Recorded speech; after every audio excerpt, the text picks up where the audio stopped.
देखिए, श्रीमद् भगवत गीता के अंतिम अध्याय में मोक्ष संन्यास योग में संन्यास क्या होता है, त्याग क्या होता है और कैसे अपने जीवन को त्याग के पथ पे, वैराग्य के पथ पे, साधना के पथ पे लेके जाना चाहिए, उसके विषय में भगवान श्री कृष्ण आगे के श्लोकों में कह रहे हैं। श्लोक नंबर 31 कहते हैं, हे अर्जुन, जिस बुद्धि द्वारा धर्म और अधर्म का तथा कर्तव्य और अकर्तव्य का भी ठीक ठीक पता न चले, वह बुद्धि राजसी कही जाती है।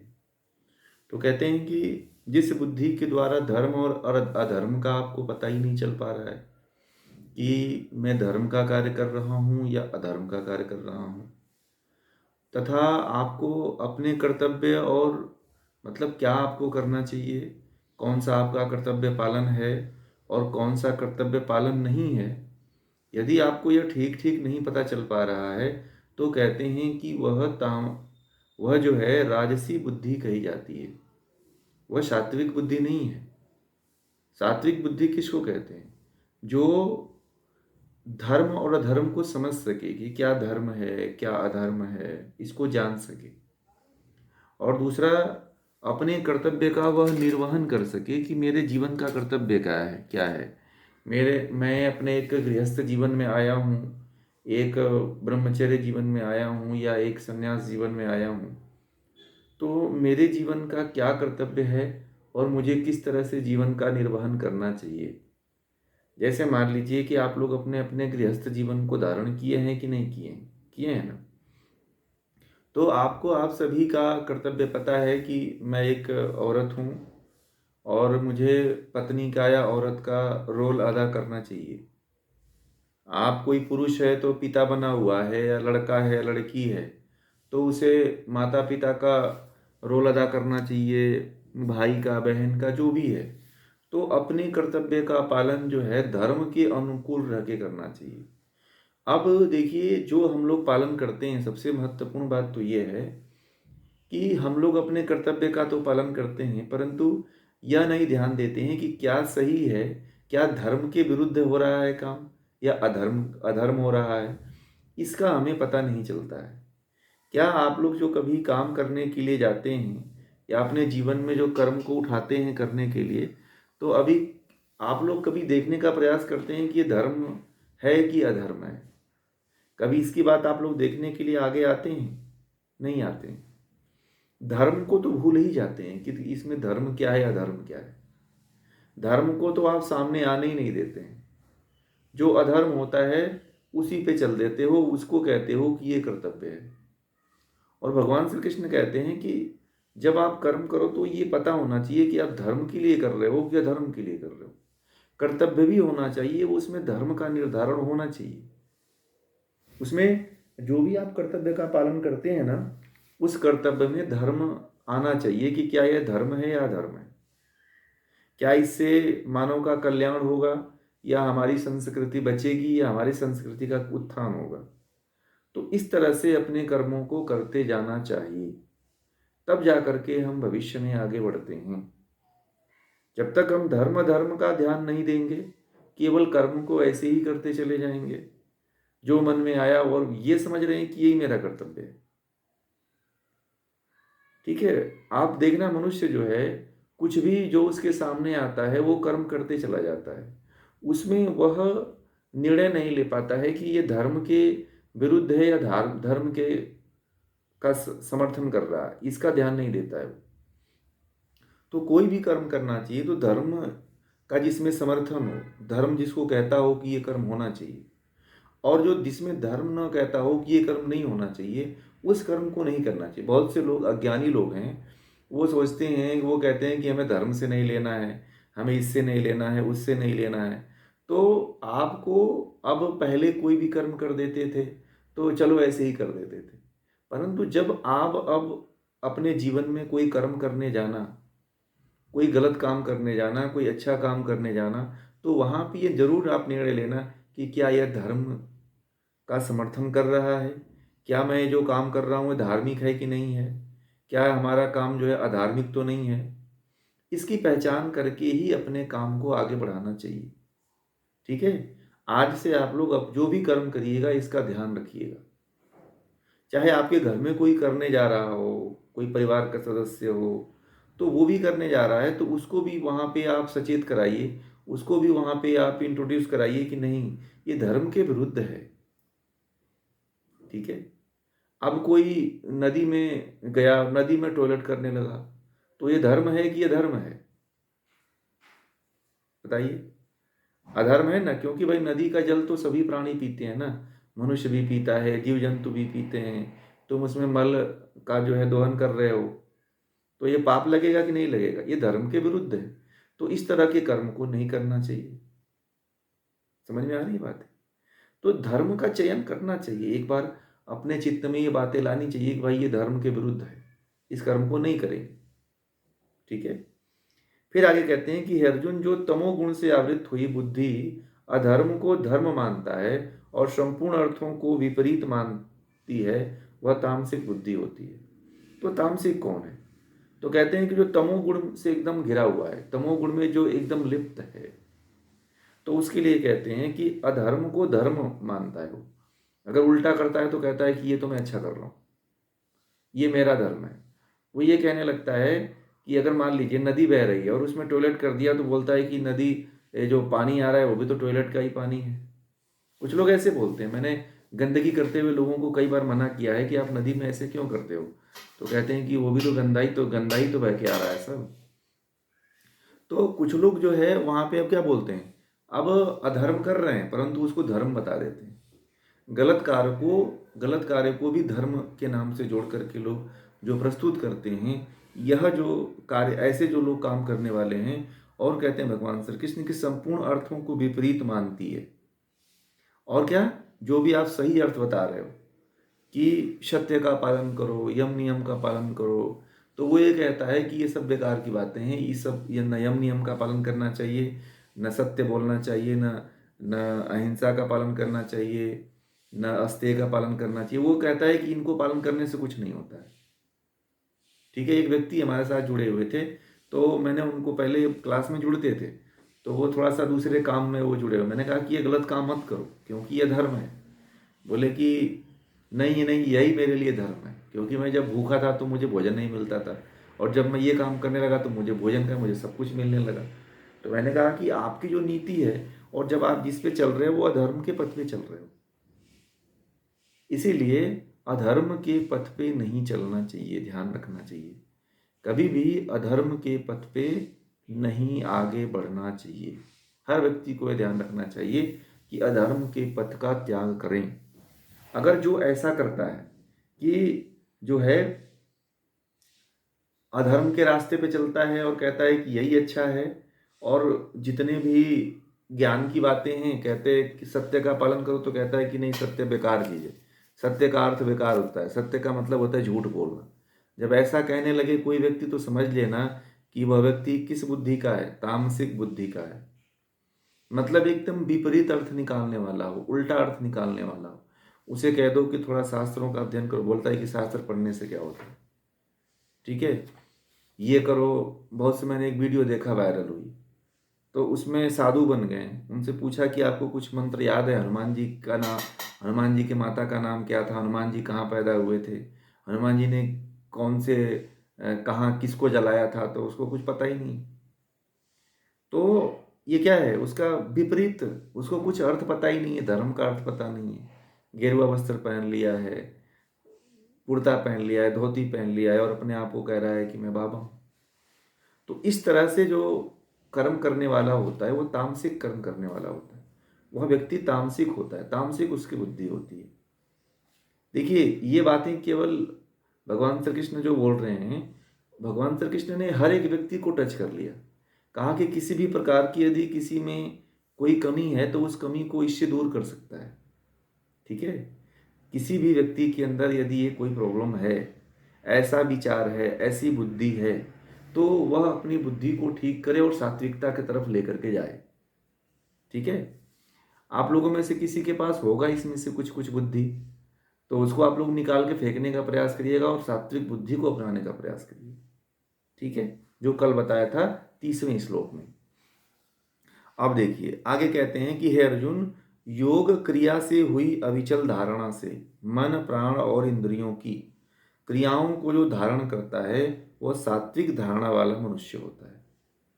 तो सात्विक धारणा कैसे होती है? जैसे मैं आप लोगों को ध्यान करवा रहा हूँ, तो ध्यान में सबसे पहले एक एक स्टेप से जो तेजोमय ध्यान है, तो तेजोमय के ध्यान को मैं एक एक स्टेप से मैं आप लोगों को लेके जा रहा हूँ कि पहले आसन सिद्ध करना है, फिर जो है उसके बाद से जो है प्राणायाम सिद्ध करना है, फिर मन को वश में करना है, फिर प्राण और इंद्रियों को कंट्रोल करना है, फिर जो है प्रत्याहार सिद्ध करना है, फिर धारणा सिद्ध करनी है, फिर ध्यान लगानी है।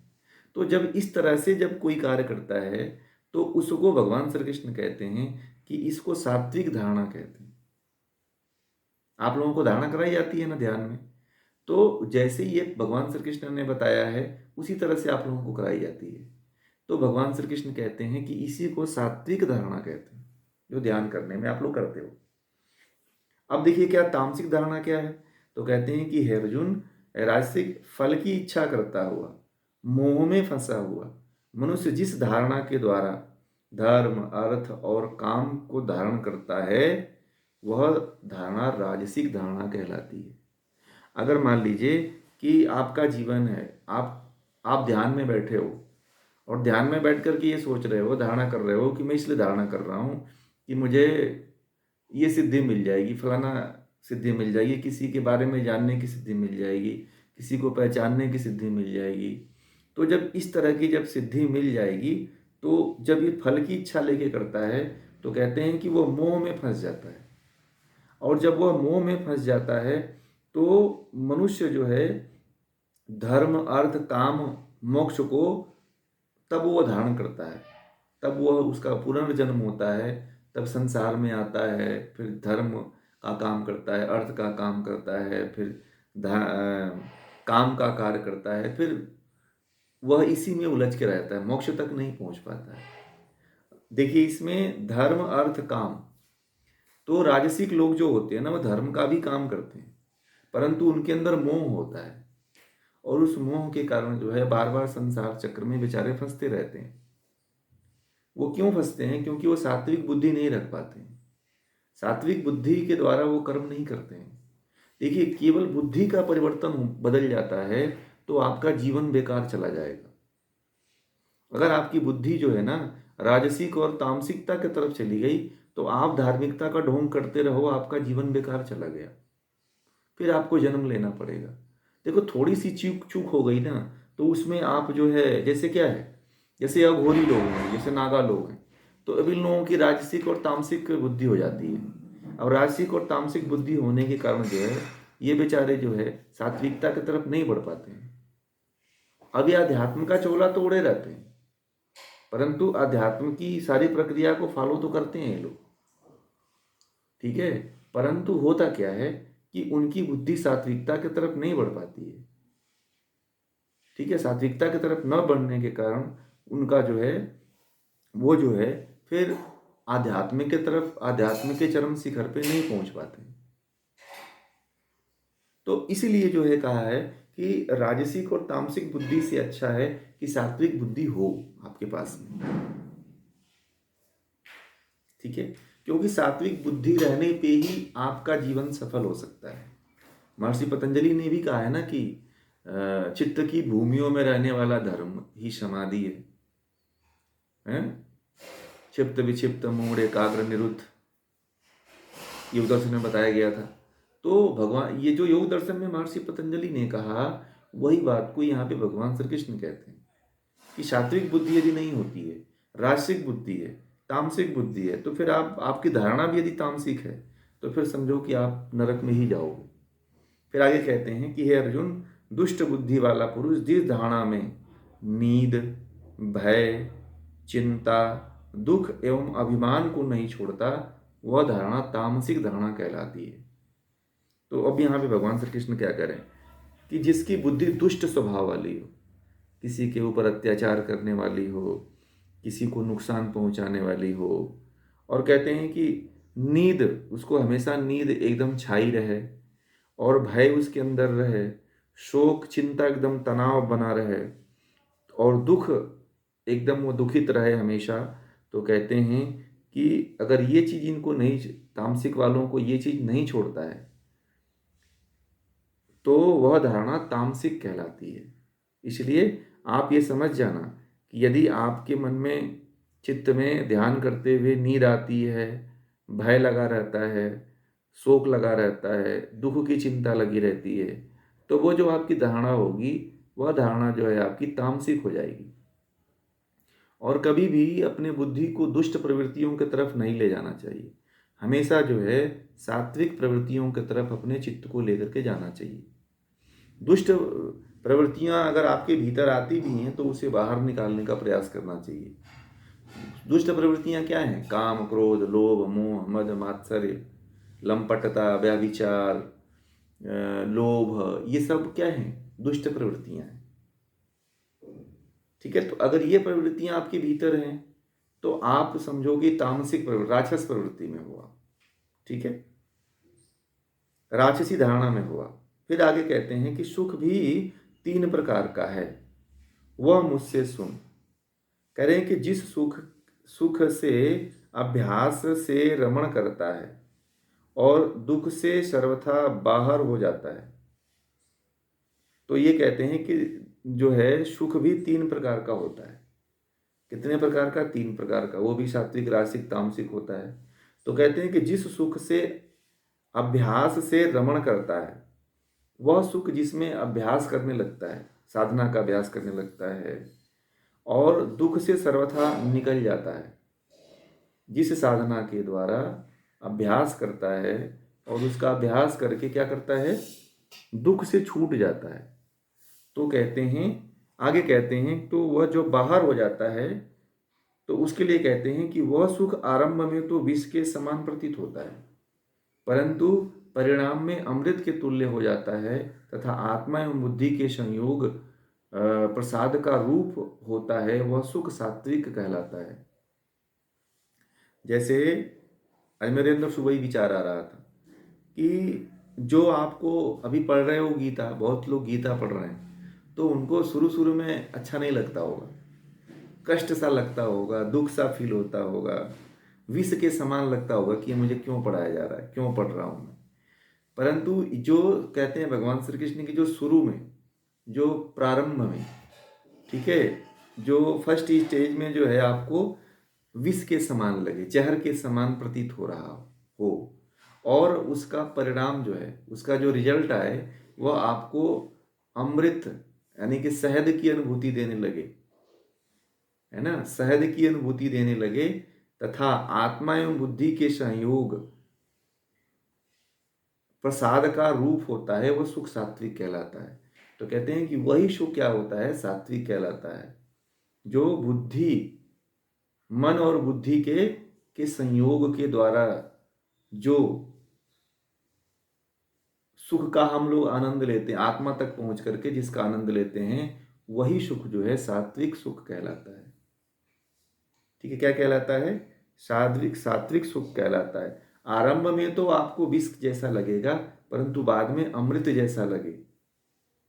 ठीक है, और बुद्धि के आत्मा एवं बुद्धि के, सॉरी, आत्मा, मन नहीं, आत्मा एवं बुद्धि के संयोग का फल रूप हो, प्रसाद रूप यानी कि फल रूप हो, वह सात्विक सुख कहलाता है।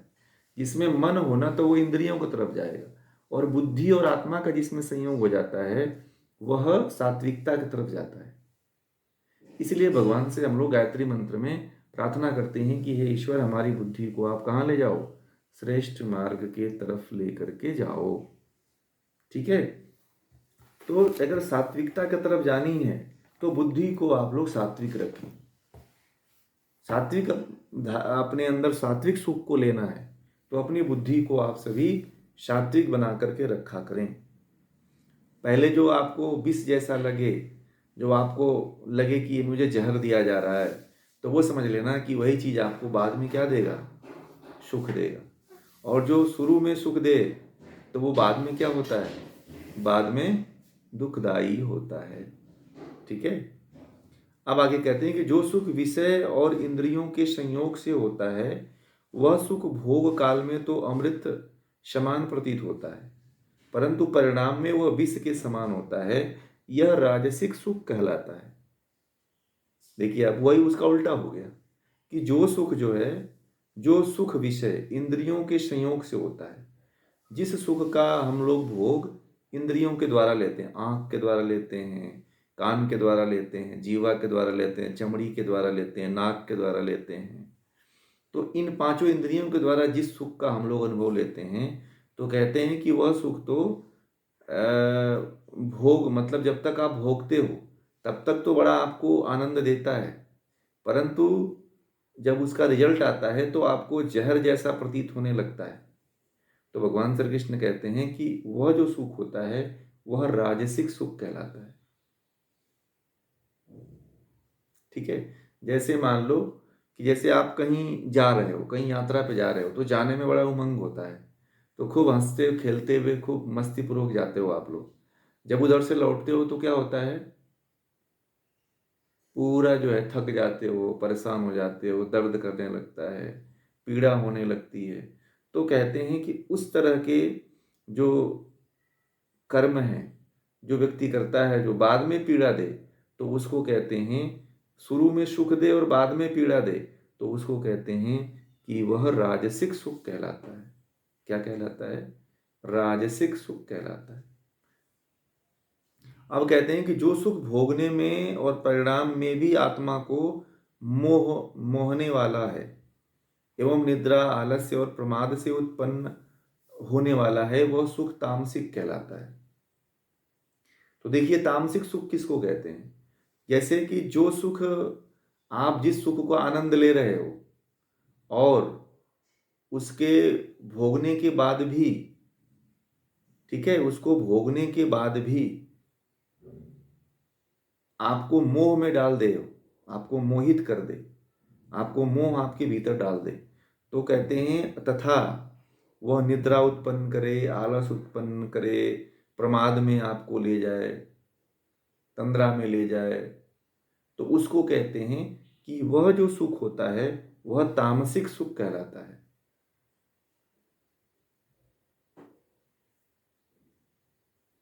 ठीक है, तो आप सीधे समझ लो कि जो भोग में हमें ले जाता है, मोह में ले जाता है, आलस्य की तरफ लेकर के जाता है, निद्रा के तरफ तरफ लेके जाता है, प्रमाद की तरफ लेकर के जाता है, उस सुख को जो है तामसिक सुख कहा जाता है। ठीक है, अब देखिए, पृथ्वी में अथवा स्वर्ग में अथवा देवताओं में ऐसा कोई भी प्राणी नहीं है जो इन प्रकृति जन्य गुणों से रहित हो। अब भगवान श्री कृष्ण कहते हैं कि वैसे तो मैंने आप लोगों को बताया ही था कि जो पिंड में है वो ब्रह्मांड में होगा, बताया था ना। तो वही बात अब भगवान श्री कृष्ण कहते हैं कि हे अर्जुन, जो है ब्राह्मण, क्षत्रिय, वैश्य तथा शूद्र, नहीं, यही है ना, हाँ,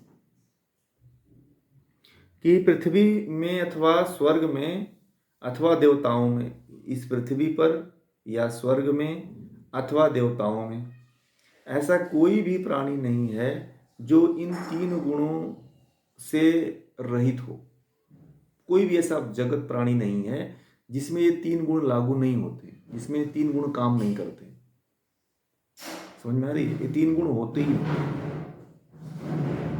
ठीक है, आगे कहते हैं कि हे अर्जुन, ब्राह्मण, क्षत्रिय, वैश्य तथा शूद्र के पृथक पृथक कर्म इनके स्वभाव के गुणों के अनुसार बांटे गए हैं।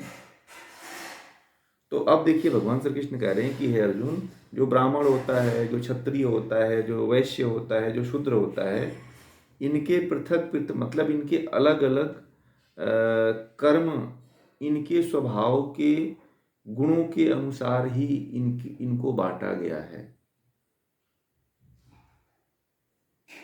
ठीक है, अब यहाँ पे कह रहे हैं कि जिसका जैसा, चाहे ब्राह्मण हो, चाहे क्षत्रिय हो, चाहे वैश्य हो, चाहे शूद्र हो, उनको पृथक पृथक कर्म करने के स्वभाव, कर्म करने के गुणों के स्वभाव के अनुकूल बांट दिए गए हैं। कि ब्राह्मण को ये कर्म करना है, क्षत्रिय को ये कर्म करना है, वैश्य को ये कर्म करना है, शूद्र को ये कर्म करना है। तो ये निर्धारण कैसे होता है? ये निर्धारण गुणों के आधार पे होता है। किसके आधार पे? गुणों के आधार पे होता है। ठीक है।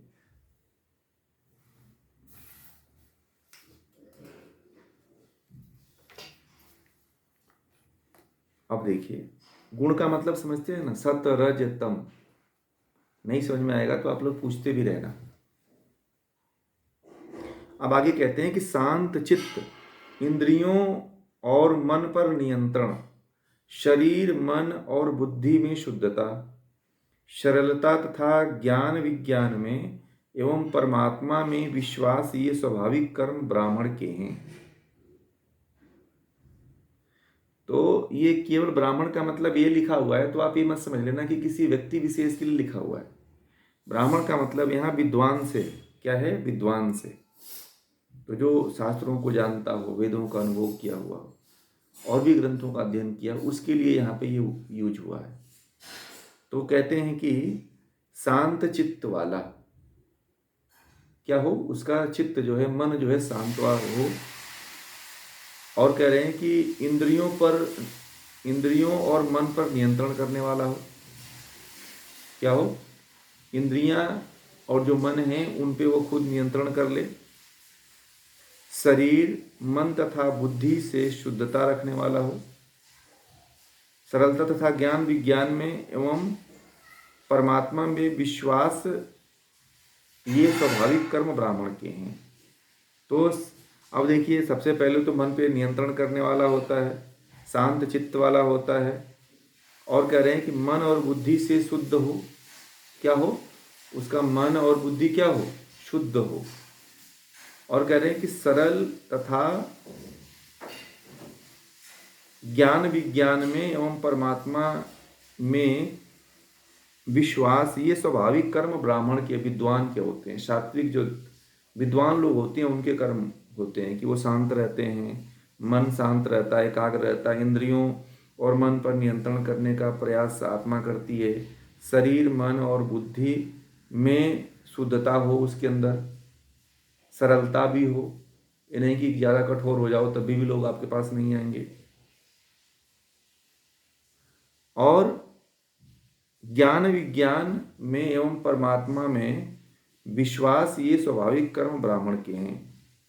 और ज्ञान और विज्ञान में भी वह आगे होता है, तो उसको कहते हैं कि वह स्वाभाविक, जो वह इस तरह का जो स्वाभाविक कर्म करता है, उसको भगवान श्री कृष्ण ने कहा कि वह ब्राह्मण है, वह विद्वान है, वह ज्ञानी है। अब कह रहे हैं कि सूरता, तेज, धैर्य, चतुराई तथा युद्ध में न भागने का स्वभाव, दान देना, परमात्मा पर विश्वास, ये स्वाभाविक कर्म क्षत्रिय के हैं।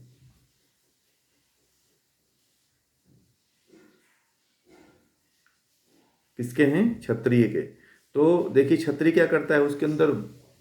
उसके अंदर निडरता होती है, सूरता होती है, वह किसी से भी भिड़ने के लिए तैयार होता है, और तेज होता है, उसके पास दिव्य तेज होता है, और धैर्य भी होती है।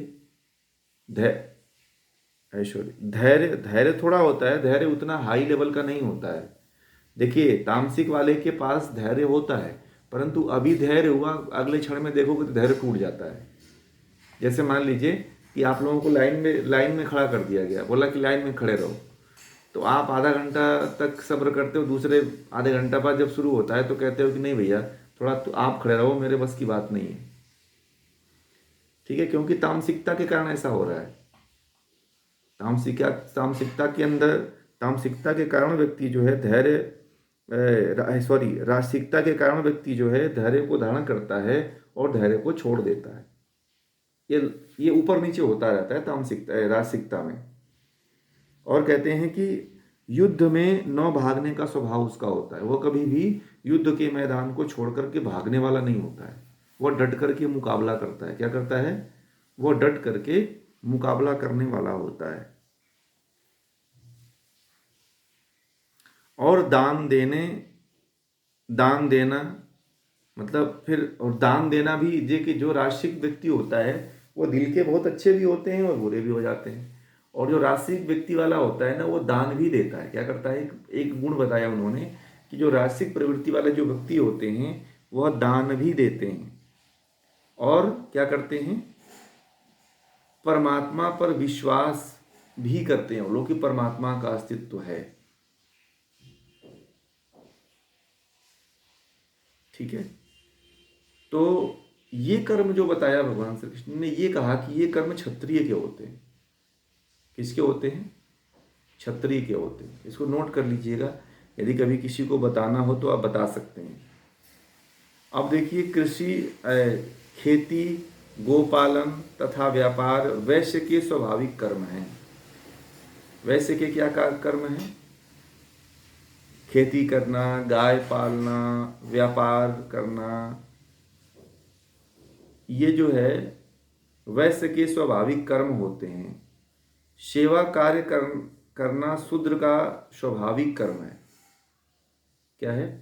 सेवा का कार्य करना शूद्र का जो है स्वभाव, उसके स्वभाव के अनुकूल कार्य दिया गया है। ये और कुछ नहीं कर पाएगा, इसलिए उसको वही सेवा का कार्य दे दिया गया है। ठीक है,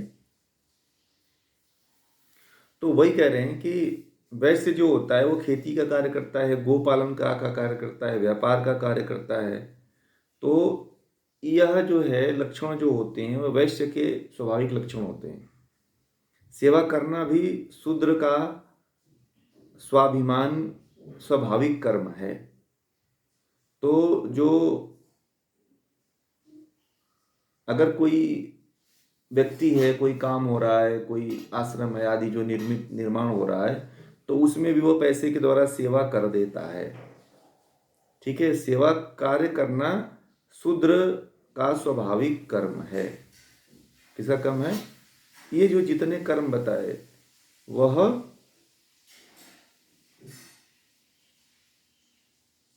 शूद्र का स्वाभाविक कर्म है। तो गौ, खेती, व्यापार, वैश्य, ये वैश्य के हैं। गोपालन करना, व्यापार करना, ये वैश्य के हैं। और सेवा का काम करना यह जो है शूद्र का स्वाभाविक कर्म है। ठीक है, इसमें दो सूत्र है, दो मंत्र हैं इसमें। ठीक है,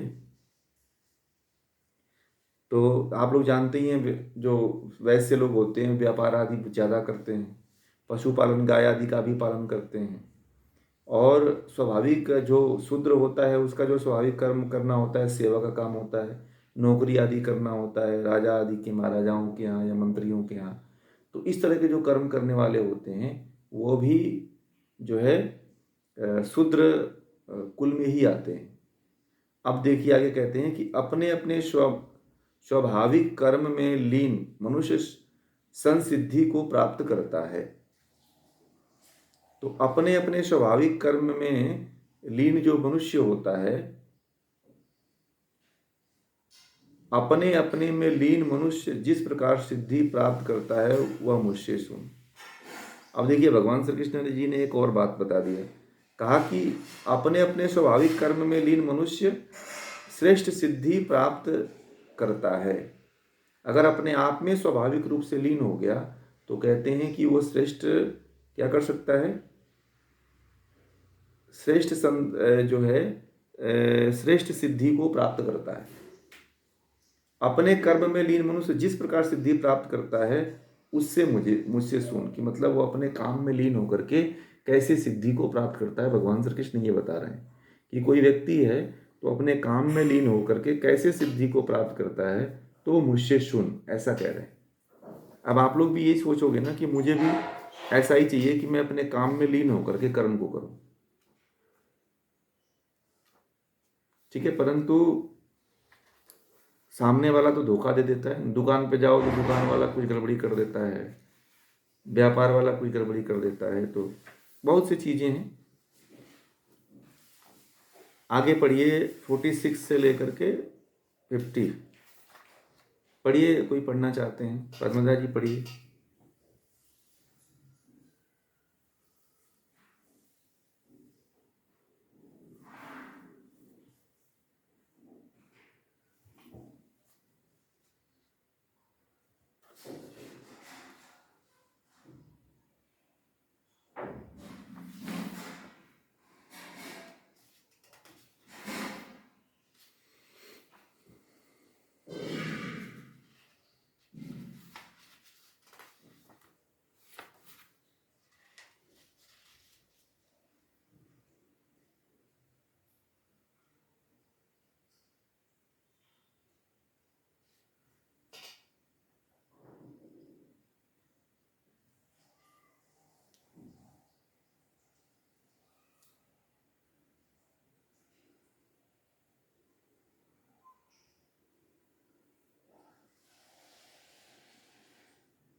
देखिए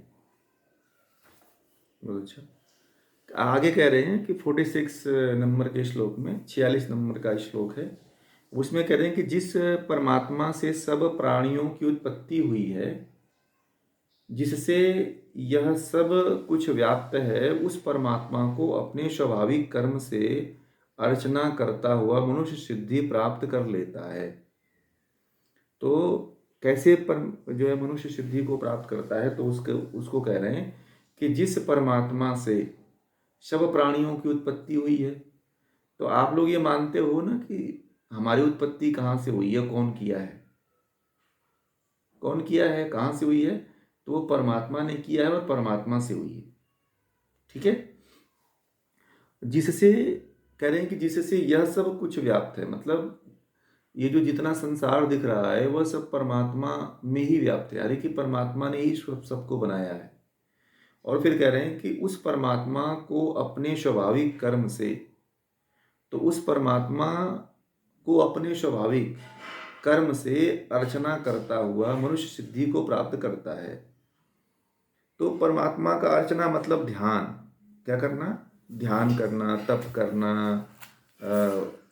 सत्कार करना, धारणा करना। तो इस तरह से जो परमात्मा का चिंतन करता है, परमात्मा का अर्चन करता है, तो वह सिद्धि को प्राप्त होता है। क्या करता है? सिद्धि को प्राप्त होता है। जो इस तरह से करता है वो सिद्धि को प्राप्त होता है कि सब कुछ तो परमात्मा का है, मेरा नहीं है कुछ, सब परमात्मा का है। जो जगत दिखाई दे रहा है, जो संसार दिखाई दे रहा है, ये जो पेड़ पौधे, जंगल जमीन, सूर्य चंद्रमा, ग्रह नक्षत्र तारे, ये सब क्या है? ये सब परमात्मा ने ही सबको बनाया हुआ है। ये सब परमात्मा के हैं और एक दिन मूल प्रवृत्ति में जाकर के समा जाएंगे, अपने अपने लोक को विराजमान हो जाएंगे, पहुंच जाएंगे। ठीक है। तो जो आपका स्वाभाविक कर्म है ना, उस कर्म को करना चाहिए, क्योंकि स्वाभाविकता में परमात्मा भी बसता है। अगर आपका कर्म, आपका स्वभाव है क्षत्रियता का, तो आपके क्षत्रियता में परमात्मा का वास होता है और उस कर्म को आपको करना चाहिए। ठीक है। उस परमात्मा वाले कर्म को करना चाहिए। आगे कहते हैं कि अपने वर्ण का धर्म सामान्य रूप से पालन किया हुआ भी दूसरे के कुशलता से पालन किए हुए धर्म से श्रेष्ठ होता है।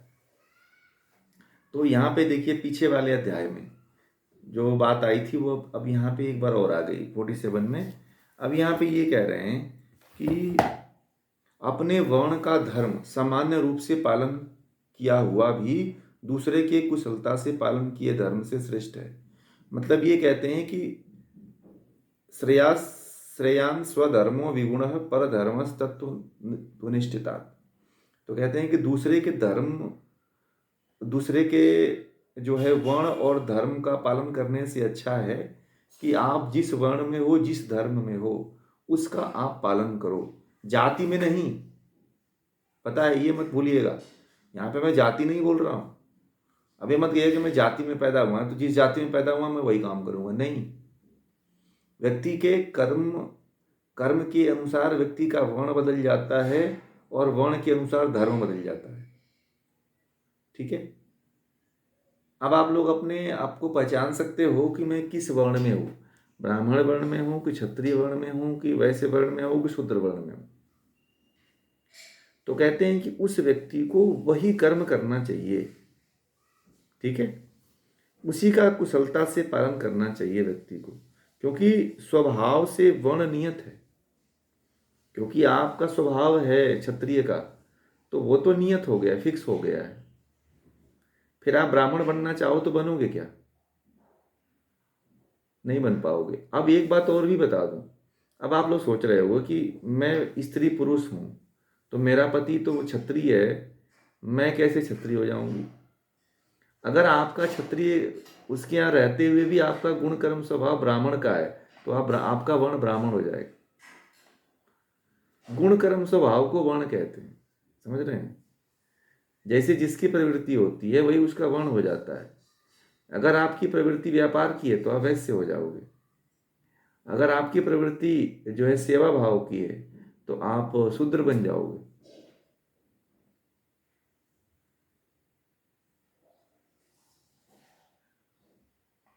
ठीक है। और कह रहे हैं कि इस कारण अपने स्वभाव से किए कर्म से दोष का भागी नहीं होता। इसलिए देखिए, दोष कब लगता है, कर्म का फल तब लगता है जब अपने वर्ण व्यवस्था को छोड़ करके दूसरे वर्ण व्यवस्था का आप पालन कर रहे हो। अब आप लोग ज्ञान गीता का प्राप्त कर रहे हो, तो अगर इस ज्ञान को लेते हो, देते हो, लोगों तक फैलाते हो, तो आप ब्राह्मण कहलाओगे। अगर इस ज्ञान को सुन करके युद्ध करोगे तो क्षत्रिय कहलाओगे। यदि इस ज्ञान को सुन करके आप व्यापार करोगे तो वैश्य कहलाओगे। यदि इस ज्ञान को, गीता के ज्ञान को सुन करके आप शूद्र का जो है सेवा का काम करोगे तो आप शूद्र हो जाओगे। तो आपके कर्म पे डिपेंड करता है आपका क्या, आपकी वर्ण व्यवस्था और उसके अनुसार धर्म।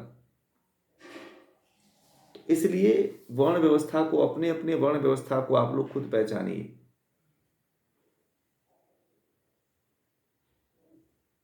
ठीक है। जब व्यक्ति अपने अपने वर्ण व्यवस्था के अनुसार अपने अपने जो है कर्म को करने लगता है तो वह मुक्त ही हो जाता है, संसार सागर से मुक्त हो जाता है। ठीक है, आगे चलते हैं।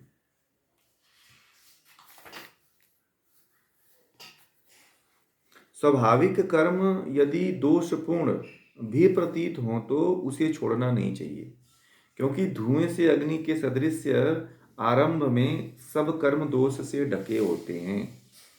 तो अब यहाँ पे बहुत अच्छी बात उन्होंने कह दिया कि स्वाभाविक कर्म यदि दोषपूर्ण हो, मतलब आपकी योग्यता कुछ और है। मान लीजिए कि आपकी योग्यता पढ़ने की है, तो आप अपनी योग्यता के अनुसार किसी को पढ़ा रहे हो, स्कूल में पढ़ा रहे हो, आपको टीचिंग आती है, तो ये आपका क्या हो गया। और उसको कोई कह दे कि तुम टीचिंग छोड़ दो, टीचिंग में पैसा नहीं है, चलो तुम डॉक्टर बन जाओ, तो आप क्या करोगे? अपने स्वाभाविक धर्म को छोड़ोगे कि नहीं छोड़ोगे? श्लोक तो कह रहा है कि नहीं छोड़ना है, परंतु आप छोड़ोगे कि नहीं छोड़ोगे? नहीं छोड़ोगे। ठीक है। तो इसलिए जो भी आपकी अपनी योग्यता है, उस योग्यता को कभी मिटाना नहीं चाहिए, उसको छोड़ना नहीं चाहिए। अपनी योग्यता के अनुसार ही कर्म करना चाहिए व्यक्ति को। ठीक है। जो आपके अंदर परमात्मा ने योग्यता दे रखी है, उसी योग्यता के अनुसार आपको कर्म करना चाहिए। योग्यता के विपरीत कर्म करेंगे तो आप धुएं की तरह उड़ जाओगे, आपका अस्तित्व नहीं रहेगा, आप नष्ट हो जाओगे।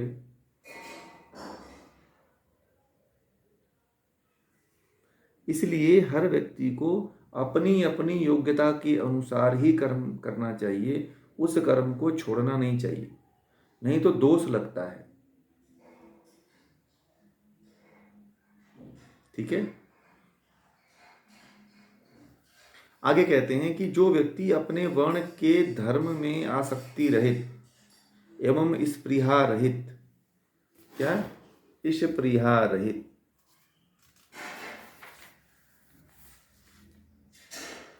निरीह, तो देखिए अब ये कह रहे हैं कि जो व्यक्ति अपने वर्ण के धर्म में आसक्ति, मतलब अपना जो उसका वर्ण है, स्वभाव के अनुसार जिसका जो वर्ण होता है उसमें वह आसक्ति रहित हो जाता है, उसमें वो कोई इंटरेस्ट नहीं लेता है, और स्पृहा रहित होकर के, निरासक्त होकर के अपने मन और इंद्रियों को वश में कर विचरता है, वह संन्यास भाव से परम सिद्धि को प्राप्त कर लेता है। देखिए, जो व्यक्ति वर्ण के धर्म में आसक्ति नहीं रखता है कि मैं ब्राह्मण हूँ, मैं क्षत्रिय हूँ, जो वैश्य हूँ, शूद्र हूँ, इन चारों को छोड़ करके, ठीक है, जो चारों को छोड़ करके और इंद्रिय और मन को वश में कर लेता है, तो समझ लो कि वह सत्य, मतलब सन्यास के भाव में जी रहा है। इसमें जी रहा है, वही वास्तविक सन्यास है, जो जो अपने वर्ण के कर्म क्रम को भी, उसके प्रति भी निरासक्त हो जाए, अपने जो वर्ण का कर्म है उस कर्म से भी वह अलग हो जाए, और केवल जो केवल है अपने मन और इंद्रियों को वश में कर ले और परमात्मा में लगा दे, तो इसी को सन्यास कहते हैं। क्या कहते हैं? इसी को सन्यास कहते हैं।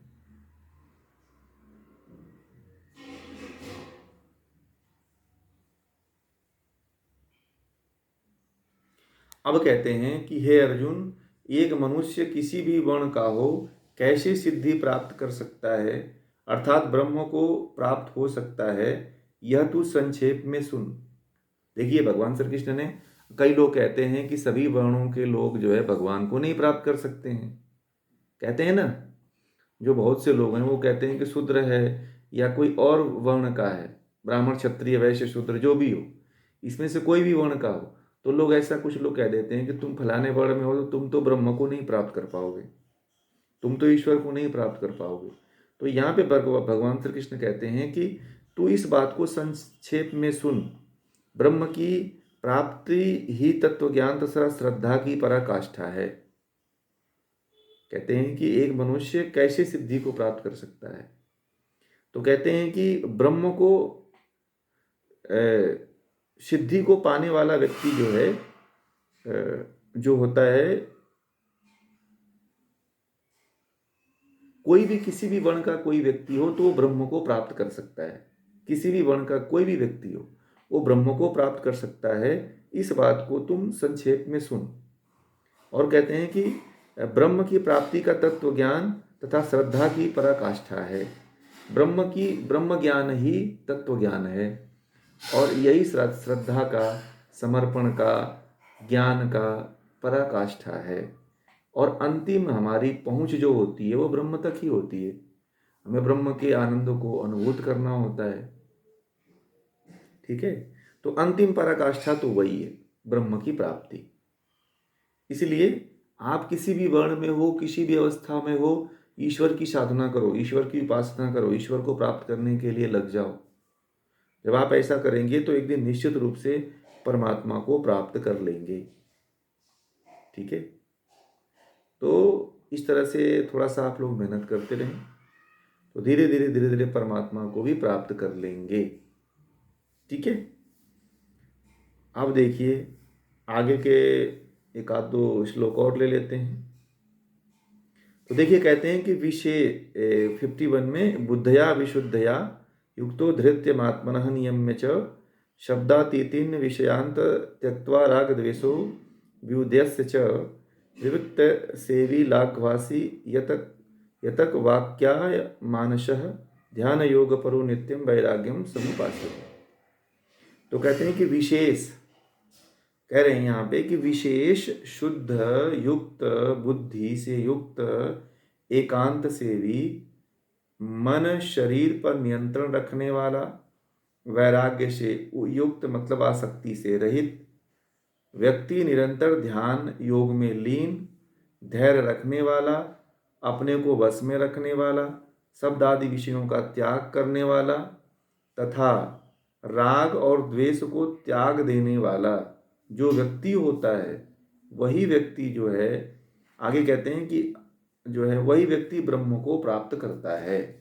कौन? आपको अपने अंदर इन विशेष गुणों को धारण करना पड़ेगा। कौन कौन से गुण हैं? तो कहते हैं कि आप पहले, सबसे पहले शुद्धता लाओ, शारीरिक शुद्धि लाओ। क्या लाओ? शारीरिक और मानसिक शुद्धि लाओ। तो बाहर भीतर की आप शुद्धि रखो। दूसरा कहते हैं कि बुद्धि को भी निर्मल रखो। तो बुद्धि निर्मल कैसे बनती है? बुद्धि निर्मल बनती है जब आप शास्त्रों का स्वाध्याय करते हो। बुद्धि कैसे बनती है? शास्त्रों का स्वाध्याय करते हो, गायत्री मंत्र का जप करते हो, ओम का जप करते हो, ओम का ध्यान करते हो, गायत्री की साधना करते हो, तो बुद्धि निर्मल होती है, ठीक है। और एकांत में रहना चाहिए, एकांत का सेवन करना चाहिए। भीड़ भाड़ के जगह पे नहीं रहना चाहिए ज़्यादा। शोरगुल, भीड़ भाड़, बहुत जनसंख्या है, बहुत ज़्यादा बोलचाल है, वहाँ से थोड़ा दूरी बना के अपने आप को रखना चाहिए, एकांत में रहने का प्रयास करना चाहिए, ठीक है। और फिर कहते हैं कि जल में कमलवत, कह रहे हैं कि जल में कमल की तरह रहना। जैसे कीचड़ होता है ना, अगर आपके पास कीचड़ भी हो ना तो कीचड़ में कमल की तरह ऊपर उठ जाओ। क्या करो? कीचड़ में, भाई कीचड़ में जल, कीचड़ में उसकी जड़ होती है, जल के ऊपर उसका पत्ती होता है और पत्ती के ऊपर फूल निकल जाता है। तो इस तरह से अपने जीवन को बना लेना चाहिए। आप घर में रह रहे हो, किसी किसी के घर में ऐसा माहौल नहीं बन पाता है साधना करने के लिए, ध्यान करने के लिए, तो अपने आप को कमल की तरह बना ले। बात समझ में आ रही है? आपको अपने आप को कमल के पानी से, कीचड़ से निकाल करके कमल की तरह खिला लो अपने आप को। ठीक है, जब अपने आप को कमल की तरह खिला लोगे आप, तो फिर आप क्या हो जाओगे? तो इन गुणों को आप धारण धारण करो। फिर कहते हैं कि मन शरीर पर नियंत्रण रखो। आप अपने मन पे, इंद्रियों पे, शरीर पे क्या रखिए? नियंत्रण रखिए। आपका जो मन है, जो शरीर है, उस पे नियंत्रण रखो, क्योंकि मन जो है इंद्रियों के साथ हमेशा भागता रहता है। कभी काम में, क्रोध में, लोभ में, मोह में, मद में, मात्सर्य में, ममता में। तो इस पे आपको नियंत्रण रखना है। ये आप सोचो कि ऐसे ही रुक जाएगा, तो नहीं रुकने वाला है। बहुत से लोग कहते हैं कि कुछ मत करो, छोड़ दो, जहाँ जाता है जाने दो, भोग करो। तो ऐसा नहीं है। हमारे सभी ऋषि मुनियों ने, हमारे सभी शास्त्रों में यही कहा गया है कि जहाँ जहाँ पे मन जाता है, जहाँ जहाँ पे इंद्रियों के पीछे दौड़ते हैं, उनको वहाँ वहाँ से हटा करके परमात्मा में लगाना चाहिए। इसी को मनो पे नियंत्रण कहा जाता है। और दूसरी चीज, सबसे बड़ी बात उन्होंने कहा कि जब तक वैराग्य आपको नहीं होगा, राग होना चाहिए। राग का मिटान होना चाहिए, राग को मिटाना चाहिए और वैराग्य को बढ़ाना चाहिए। और जब तक आप साधना में तभी बढ़ोगे जब आप अपने अंदर वैराग्य को पैदा करो कि इस भोग में कुछ नहीं है, इसमें दुख ही दुख है। किसी भी भोग को भोगते हो तो आप उसमें दुख ही मिलने वाला, ये पहले आप सोच लो। मन में विचार कर लो कि हम कोई भी भोग भोग रहे हैं तो उसे दुख ही मिलने वाला है, उसे कष्ट ही मिलने वाला है। तो ऐसे आप सोचना शुरू कर देंगे तो आपको धीरे धीरे वैराग्य भी अपने मन में उत्पन्न होने लगेगा, आपके अंदर वैराग्य आ जाएगा। तो इस तरह की भावना को आप बनाए रखें। किसी भी कार्य को करने से पहले उसके दुख को देखिए, उसमें दुख को जरूर देखिए। दुख देखना शुरू कर देंगे तो वैराग्य उत्पन्न हो जाएगा। ठीक है। और फिर उन्होंने कहा कि निरंतर ध्यान योग में लीन होना चाहिए। आपको क्या करना चाहिए? ध्यान का अभ्यास करना चाहिए, योगा का अभ्यास करना, योग का अभ्यास करना, यम नियम, आसन, प्राणायाम, प्रत्याहार, धारणा, ध्यान, समाधि। इनका योग के 8 अंगों में कम से कम 5-6 अंगों का, आपको शुरू के 5-6 अंगों का अभ्यास करना चाहिए। ठीक है। और दूसरा उन्होंने कहा कि धैर्य रखने वाला हो, और ये सब करने के बाद आपको धैर्य का पालन करना चाहिए, धैर्यता रखना चाहिए। ठीक है, गंभीर होना चाहिए। फिर उन्होंने कहा कि शब्द आदि विषयों का त्याग करके रहना चाहिए, मतलब कभी भी ऊंचे शब्दों में, ठीक है, गलत शब्दों का प्रयोग नहीं करना चाहिए, ऊंची आवाज में बात नहीं करनी चाहिए, कर्कश ध्वनि नहीं निकालना चाहिए, किसी को उल्टा सीधा गाली नहीं देना चाहिए। इस तरह के भाव को अपने मन से निकाल देना चाहिए।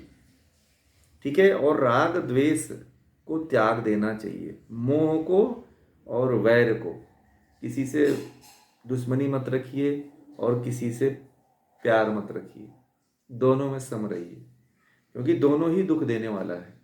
अगर किसी से बहुत ज़्यादा प्यार रखते हो तो उससे भी दुख मिलेगा, और दुश्मनी भी ज़्यादा रखते हो तो उससे भी आपको क्लेश होगा, फिर उससे भी कष्ट आपको मिलेगा। तो भगवान श्री कृष्ण कहते हैं कि अपने आप को राग द्वेष से मुक्त रखो, न किसी से राग लगाओ, न किसी से द्वेष करो। इस सम बीच की स्थिति में बने रहो। जब व्यक्ति बीच की स्थिति में बना रहता है तब उसका कल्याण होता है। आप बीच की स्थिति में नहीं हो तो आपका कल्याण नहीं होगा। ठीक है। तो इन सभी गुणों को आप धारण करके रखा करें। ठीक है, जितने भी ये गुण बताए गए हैं, इन सभी गुणों को आप धारण करके रखा करें। ठीक है, तो जीवन आपका चल सकता है। ठीक है, और जीवन में सफलता निश्चित रूप से प्राप्त हो सकती है।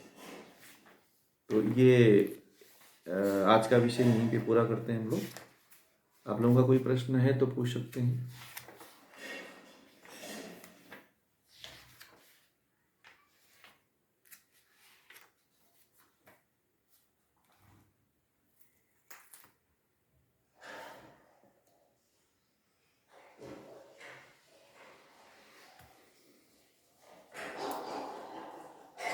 ये राजसिक कर्म में हो जाएगा, इसमें कामना हो गई ना, आपको कहीं ना कहीं इसमें आसक्ति तो है ही, कामना तो है।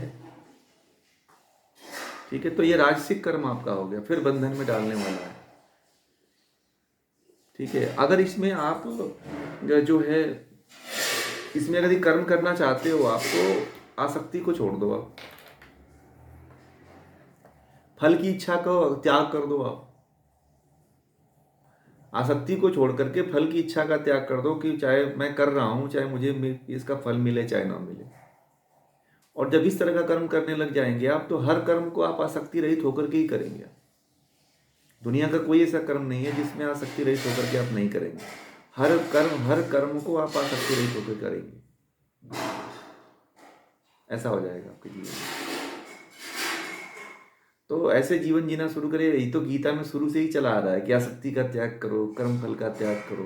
कोई भी कर्म कर रहे हो, चाहे घर में करो, चाहे आप हाउस वाइफ हो, चाहे बच्चों के लिए कर रहे हो, चाहे पति के लिए, किसी के लिए कर रहे हो, तो ये भाव अपने मन से हटा दो।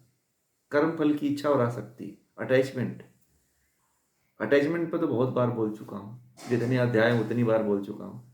तो इसलिए जो है उस आसक्ति को आप छोड़ दो, अटैचमेंट लगाओ, हटा दो। कर्म फल की इच्छा ही मत रखो आप। चाहे मुझे फल मिले चाहे ना मिले, मेरा कर्तव्य है, मैं कर्तव्य को कर रहा हूं। परंतु ये सब छोड़ने के बाद अपने आप को परमात्मा से जोड़ के रखना है, तभी इसका फल मिलेगा। आपके केंद्र में कौन होना चाहिए, क्या होना चाहिए? परमात्मा होना चाहिए।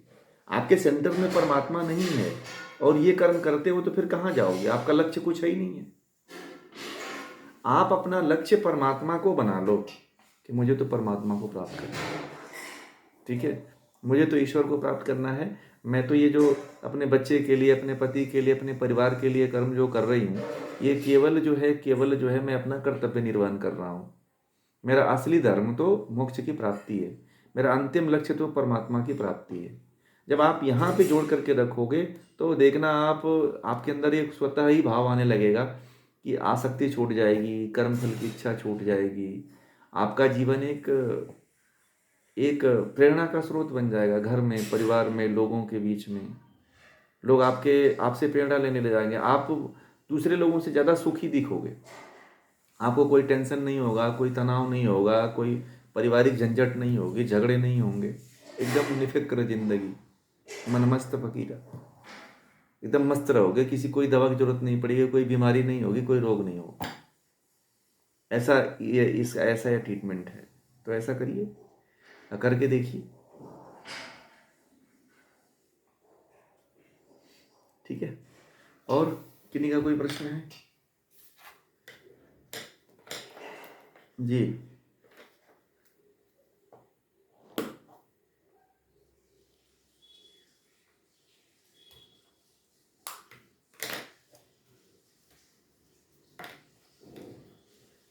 पूरा सात्विक बनने का प्रयास करना चाहिए।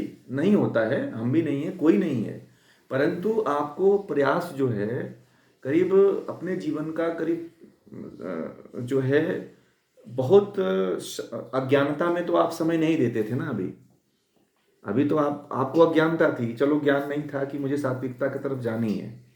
मैंने पहले ही कहा कि अब कोई भी कर्म होता है वो कर लेता है आदमी, उसको ये नहीं देखता है कि सात्विक है कि राजसिक है। परंतु जब आपको ये ज्ञान हो गया कि हमें सात्विक कर्म ही करना चाहिए, तो सात्विक कर्म ही करो। ठीक है, पहले अज्ञानता थी। जैसे भगवान राम थे या जो ऋषि लोग थे, तो उन लोगों का जो जीवन था सात्विक कर्म ही जीवन था। सात्विक कर्म करते थे वो लोग। राशिक और तामसिक कर्म होते आते भी थे तो उसको नहीं करते थे। ठीक है, अगर बाय द वे जीवन में कभी ऐसा होता है तो उसको छोड़ दीजिए, मत करिए। आप सात्विकता की तरफ ही जाइए, क्योंकि अब समय नहीं है, समय बहुत नज़दीक है। हर क्षण जो है मौत के करीब लेकर के जा रहा है। तो आप ये निश्चय पहले से बना लें कि मुझे तो अब इतना जीवन तो बीत गया राजसिकता और तामसिकता का कर्म करते करते। अब जो समय बचा हुआ है उसमें मैं जो है सात्विक कर्म करूँगी। कहते हैं ना, भगवान भी कहते हैं कि जब ज्ञान हो तभी जग जाओ। और वेद कहते हैं कि सत्य को धारण करना चाहिए और असत्य को छोड़ते जाना चाहिए।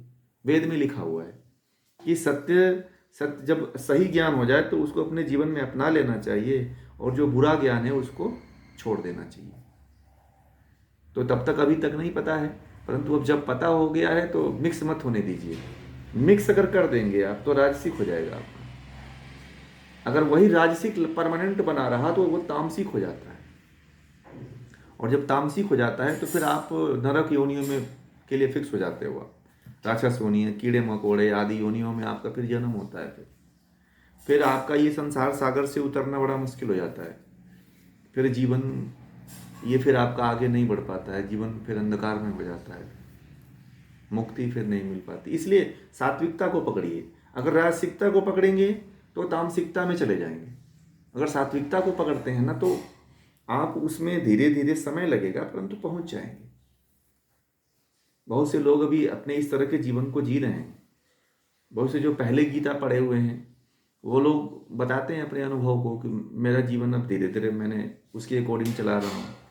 मैं सात्विकता की तरफ, मेरे अंदर राजसिकता आती है, तामसिकता आती है, परंतु उससे बच करके सात्विकता की तरफ मैं अभ्यास कर रहा हूँ। तो आप भी इस तरह से अभ्यास करिए, सभी लोग अभ्यास करें। ठीक है, ये तो अभ्यास का विषय है। और गीता को जो बातें पढ़ाई गई है उसका चिंतन करते रहें आप लोग, मनन करते रहें। वीडियो पब्लिश हो गई है, वीडियो सुनते रहें आप लोग। सारी वीडियो यूट्यूब पे चली आती है, आप लोग वहाँ से सुना करें। ठीक है।